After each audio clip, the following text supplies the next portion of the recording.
लाल चौक में पोस्टर्स लगाए, दीवारों पे लिखा है, जिसने अपनी मां का दूध पिया हो वो श्रीनगर के लाल चौक में आए, आकर के भारत का तिरंगा झंडा फहराएं। 26 जनवरी को परसों, अब चंद घंटे बाकी हैं, लाल चौक में फैसला हो जाएगा किसने अपनी मां का दूध पिया। साल 1991 भाजपा के वरिष्ठ नेता मुरली मनोहर जोशी कन्याकुमारी से कश्मीर तक एकता यात्रा करने का ऐलान करते हैं, जिसकी जिम्मेदारी युवा नेता नरेंद्र मोदी को दी जाती है। जैसे जैसे यात्रा कश्मीर की तरफ बढ़ रही थी, लोगों का काफिला बढ़ता जा रहा था, जो देख आतंकवादियों ने इस यात्रा में शामिल होने वाले नेताओं को जान से हाथ धोने की धमकी देना शुरू कर दिया। इसी बीच 24 जनवरी की शाम नरेंद्र मोदी सभा के स्टेज पर आते हैं और ये कहते हैं, 26 जनवरी को परसों, अब चंद घंटे बाकी हैं, लाल चौक में फैसला हो जाएगा किसने अपनी मां का दूध पिया। उन्होंने कहा कि हमारी यात्रा ने आतंकवादियों को परेशान कर रखा है। आतंकवादी हमारी यात्रा को टारगेट बनाकर लाल चौक में कई जगह पोस्टर्स लगा रहे हैं और दीवारों पर लिखा है, जिन्होंने अपनी मां का दूध पिया है वो श्रीनगर के लाल चौक आकर भारत का तिरंगा फहराए, और ऐसा करने पर अगर वो जिंदा वापस जाएगा तो आतंकवादी उसे इनाम देंगे। जिसका जवाब देते हुए नरेंद्र मोदी ठीक 2 दिन पहले एक सभा में दहाड़ते हुए कहते हैं कि आतंकवादियों, कान खोलकर सुन लो, 26 जनवरी यानी परसों अभी चंद घंटे बाकी हैं। अब लाल चौक में ही फैसला होगा कि किसने अपनी मां का दूध पिया है और किसने नहीं। जिसके बाद 26 जनवरी की सुबह मुरली मनोहर जोशी और नरेंद्र मोदी न सिर्फ कश्मीर पहुंचे, बल्कि श्रीनगर के लाल चौक पर भारत का तिरंगा फहराकर आतंकवाद को मुंह तोड़ जवाब भी दिया। इस ऐतिहासिक दिन के 22 साल बाद 2014 में नरेंद्र मोदी देश के प्रधानमंत्री बने। फिर 2016 में सर्जिकल स्ट्राइक और 2019 में बालकोट स्ट्राइक करके भारतीय सेना ने पाकिस्तान में घुसकर आतंकवादियों को मार गिराया, और अमेरिका से लेकर चीन तक किसी भी देश ने भारत के इस एक्शन के खिलाफ आवाज उठाने की जरूरत तक नहीं की। इस वक्त नरेंद्र मोदी दुनिया के सबसे लोकप्रिय और ताकतवर वर्ल्ड लीडर बनने की ओर अग्रसर हैं। हालांकि यह सफर उतना आसान नहीं था। अत्यंत गरीबी, परिवार से दूरी, सन्यासी जीवन, गुजरात में हुए दंगों का सीधा आरोप और जीवन में ना जाने कितने उतार चढ़ाव। नरेंद्र मोदी के जीवन के कई ऐसे किस्से हैं जो सुनकर आप दंग रह जाएंगे। तो कैसा था नरेंद्र मोदी का बचपन? क्यों नरेंद्र मोदी ने घर से भागकर ले लिया था संन्यास? और जब वो आध्यात्म की तलाश में हिमालय पर गए, तब उनके गुरुजी ने उन्हें कौन सा मंत्र दिया था जो सुनकर उन्होंने सांसारिक जीवन में फिर से वापसी की और राजनीति में कदम रखा? जानेंगे नरेंद्र मोदी की अनसुनी अनकही कहानी सीरीज के पहले अध्याय में। लेकिन उसके पहले नए दर्शक जल्दी से वीडियो को लाइक कर चैनल को सब्सक्राइब कर दीजिए। 17 सितंबर 1950 महसाणा गुजरात के छोटे से गांव वडनगर में रहने वाले मोदी परिवार में नरेंद्र मोदी का जन्म होता है। उनके पिता दामोदर दास मूलचंद मोदी की वडनगर रेलवे स्टेशन पर चाय की छोटी सी दुकान थी। साथ में वो नमक पसीने का भी काम करते थे। उनकी मां हीराबेन मोदी एक गृहिणी थी। दामोदर भाई और हीराबेन के 5 बेटे थे। पहले सोमा भाई, दूसरे नंबर पर अमृत भाई, तीसरे नंबर पर नरेंद्र, चौथे पर प्रहलाद और 5वें पर पंकज। 4 भाइयों के अलावा नरेंद्र की एक बड़ी बहन भी थी जिनका बचपन में ही देहांत हो गया था। नरेंद्र ने अपनी प्रारंभिक शिक्षा वडनगर की कुमार शाला नंबर 1 से की। फिर हाई स्कूल में पढ़ाई के लिए बीएन विद्यालय में दाखिला लिया। नरेंद्र का बचपन काफी गरीबी में बीता, जहां उनके पिता दिन में 12 से 14 घंटे स्टेशन पर चाय बेचते थे। वहीं उनकी मां हीराबा ने परिवार में संघर्ष में बराबर भूमिका निभाई। वो खुद तो पढ़ी लिखी नहीं थी, लेकिन बच्चों को अच्छी शिक्षा मिले इसके लिए वो पड़ोस के घरों में झाड़ू पोछा लगाना और बर्तन धोने जैसे काम भी किया करती थी, जिनका जिक्र करते हुए पीएम मोदी इतना भावुक हो गए थे कि उनकी आंखों से आंसू छलक गए थे। अड़ोस पड़ोस के घरों में बर्तन साफ करना, पानी भरना,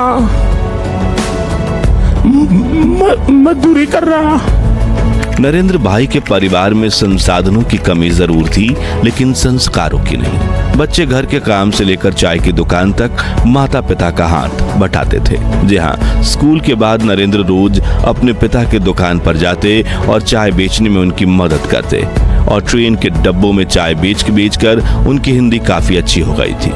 वहीं जब रोज शाम दामोदर दास अपनी पत्नी हीराबेन को धार्मिक किताबें पढ़कर सुनाते और चंद अच्छे शब्द आसपास शोरगुल मचा रहे बच्चों के कानों में भी पड़ जाते।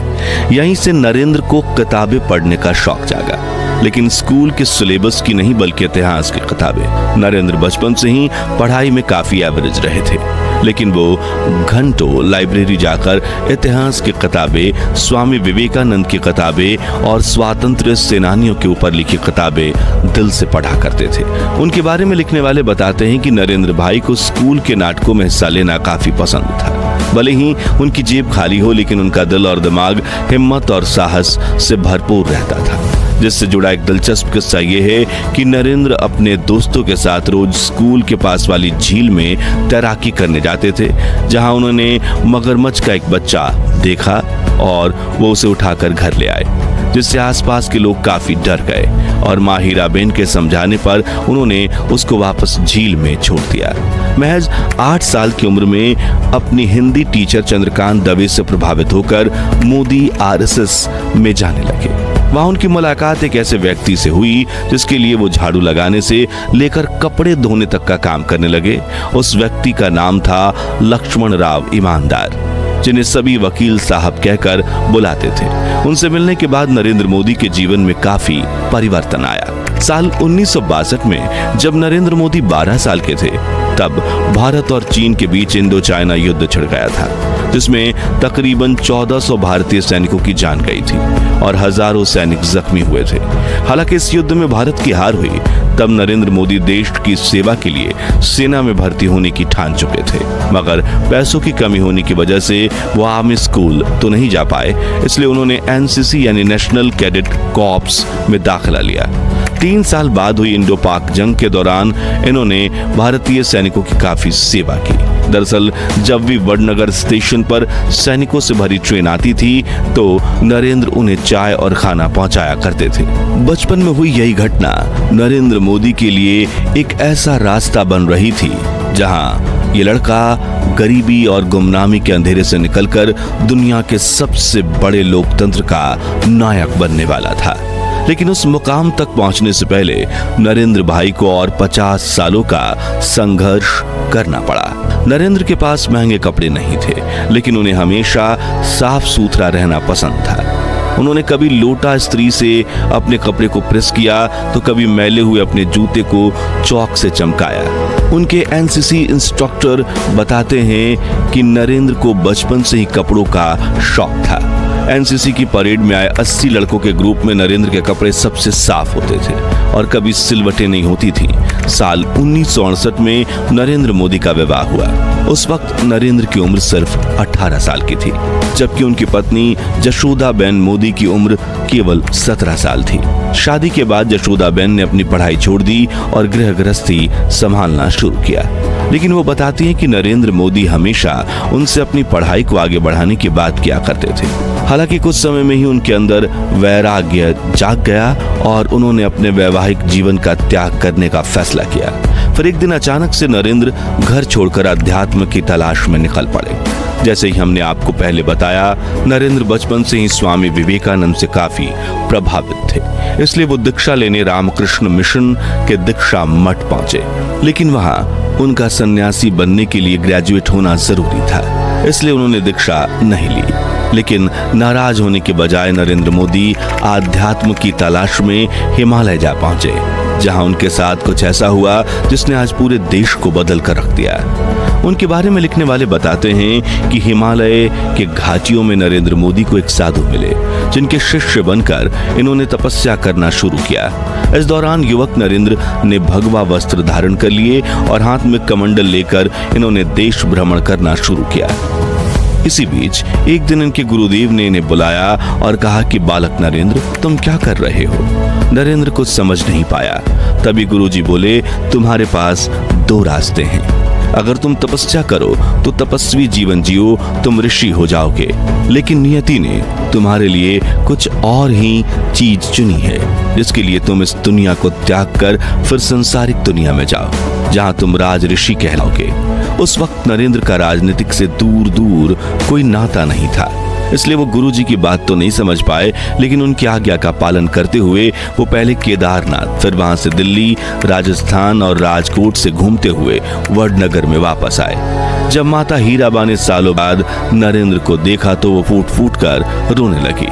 उनकी आंसुओं से भरी आंखों में दुख, विरह, गुस्सा, शिकायतें और ढेर सारे सवाल झलक रहे थे। लेकिन उन्होंने मुस्कुराते हुए अपने बेटे को आशीर्वाद दिया, लेकिन पारिवारिक भावनाएं उन्हें वहीं रोक ले।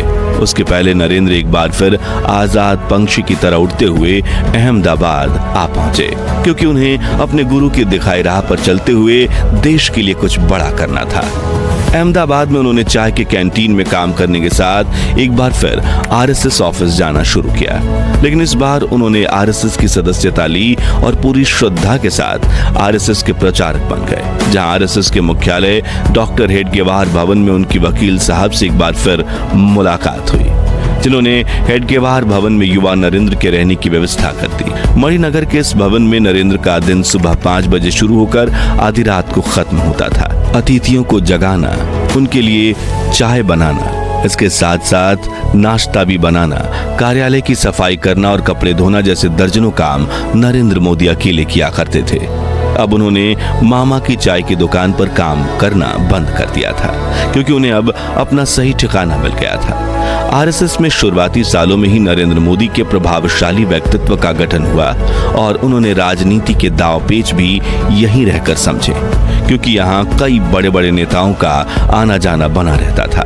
फिर 1975 में जब इंदिरा गांधी ने कई राजनीतिक कारणों की वजह से राज्य में आपातकाल लगा दिया, उस वक्त भी मोदी जी सरदार के रूप में पुलिस से छुपकर सरकार की गलत नीतियों का विरोध करते रहे और साल 1985 में नरेंद्र मोदी ने भारतीय जनता पार्टी में आधिकारिक एंट्री ली और पार्टी के प्रचार प्रसार में जुड़ गए। लाल कृष्ण आडवाणी को मोदी जी का राजनीतिक गुरु माना जाता है। लेकिन नरेंद्र मोदी और अमित शाह की मुलाकात कैसे हुई? वे गुजरात के मुख्यमंत्री कैसे बने? कैसे अहमदाबाद की सड़कों पर स्कूटर पर घूमने वाले नरेंद्र मोदी और अमित शाह की जोड़ी पहुंची केंद्र तक? और कैसे नरेंद्र मोदी और उनकी बीवी जशोदाबेन के बीच के रिश्ते हैं? जानेंगे इस कहानी के अगले अध्याय में, जिसकी नोटिफिकेशन सबसे पहले पाने के लिए चैनल को सब्सक्राइब करके पास वाली घंटी जरूर बजा दीजिए। और अगर आपको प्रधानमंत्री नरेंद्र मोदी पर गर्व है तो वीडियो को लाइक और शेयर करने के साथ कमेंट में उनकी तारीफ के 2 बोल जरूर लिखिए। जय हिंद, जय भारत।